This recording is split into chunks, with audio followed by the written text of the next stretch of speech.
Kolostrum, ako prvá potrava cicavcov, bola predmetom vedeckých výskumov už od počiatku 19. storočia.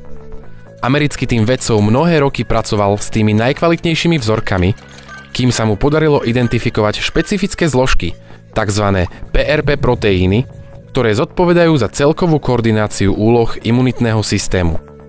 Mnohými klinickými štúdiami preukázali imunomodulačný a systémový efekt PRP proteínov pri rôznych ochoreniach. Všetky iné imunitné prípravky imunitu iba stimulujú, zatiaľ čo PRP proteínu reguluje a udržuje v optimálnom výkone.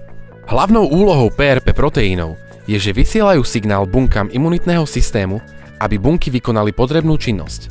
Pôsobia oveľa rýchlejšie ako iné molekuly stimulujúce imunitný systém a majú preukázanú antivírusovú aktivitu.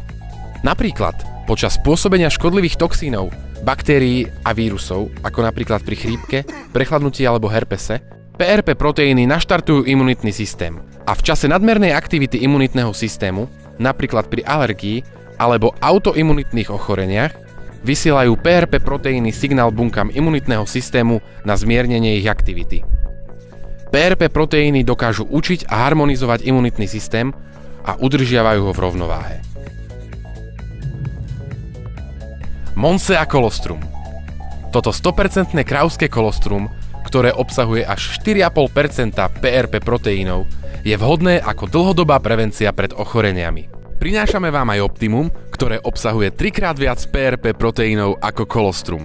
Výhodou produktu Optimum Spray je jeho okamžité vstrebávanie cez ústnu sliznicu, ktoré zaručuje priamy prienik PRP proteínov do krvného obehu a tým zabezpečuje rýchly nástup účinku.